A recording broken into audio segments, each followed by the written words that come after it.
السلام علیکم ورحمت الله وبرکاته. ګران دوستانو ولهتي وکړئ چې روغ او جوړ به یاست. دا د ځل بیا ستاسو سره په یو نوې ویډیو کې راغلی یم. هیله لرم ملګرو چې دا ویډیو مو خوښه شي او تر پایه سره ګورئ.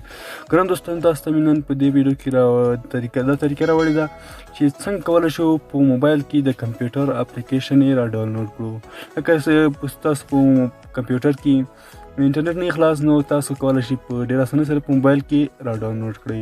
نو ملګرو ویډیو شروع کوو. که ویډیو د مخه زما چینل نه سبسکرایب کړئ نو زما چینل سره سبسکرایب کړئ او ورسره په خوا کې د بیل نشان هم ووایئ چې زموږ هره نوې ویډیو تر تاسو پورې زر زر ورسیږي. نو دوستانو زه ویډیو شروع کوو.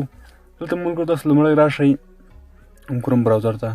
تاسو به لومړی یو کروم براوزر خلاص کړئ. که هر یو براوزر وي، لکه مثال زه کروم براوزر خلاصوم او په سرچ کې به تاسو ورته ولیکئ. دلته به تاسو ورته ولیکئ get into pc.com. دا چې کله ملګرو ولیکو نو دا به تاسو سرچ کړئ.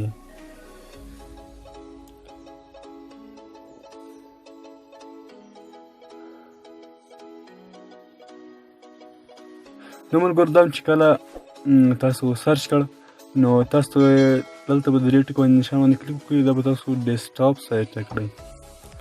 دا چې کله ډیسکټاپ سایټ ته کړ نو ملګرو تاسو دلته راشئ. تاسو ته به هر یو کمپیوټر اپلیکیشن راوړي. نو تاسو غواړئ چې د خپله په خوښه باندې د کمپیوټر اپلیکیشن راډاونلوډ کړئ. دلته به تاسو په سرچ کې ورته ولیکئ.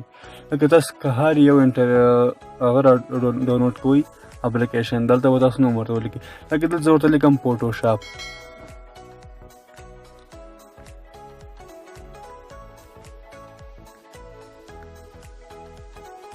فوټوشاپ مې کله چې ورته ولیکو ملګرو تاسو په دې کونج کې ښکاري، په دې ګو باندې به کلیک وکړئ. تاسو ته به دلته ملګرو د کمپیوټرو هغه راوړي اپلیکیشن. لکه دلته اوس ماته راوښ فوټوشاپ. د لومړی زه غواړم چې ډاونلوډ یې کړم. په دې به کلیک وکړئ او دلته به تاسو لاندې راشئ. دلته به تاسو ته یو د ډاونلوډ اپشن درکړی وي. تاسو دا ښکاري ډاونلوډ فول سټپ. په دې به تاسو کلیک وکړئ. دې چې کله کلیک وکړئ نو ستاسو ډاونلوډینګ به شروع شي. لکه اوس دلته تاسو به لږ څه انتظار ورته وباسئ چې کله ستاسو اپلیکیشن را ډاونلوډ شي. نو دلته تاسو ملګرو تاسو لیدلی شئ چې لیکه روانه ده چې دا سر ته ورسېږي. تاسو ته به ډاونلوډ آپشن درکړي.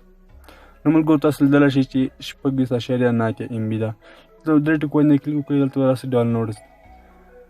دا چې کله راغلی دلته ګورو تاسو لیدلی شئ ملګرو چې زموږ ډاونلوډینګ شروع سوی دی. نو ملګرو ډېر اسانۍ سره تاسو کولی شئ په موبایل کې د کمپیوټر هر یو اپلیکیشن ډاونلوډ کړئ. دغه طریقه ملګرو هیله لرم چې ویډیو مو خوښه شوې نو ویډیو در سره لایک کړئ او له خلکو سره هم شیر کړئ چې هغوی هم پیدا ځینې واخلي. تر بل ویډیو پورې د الله په امان.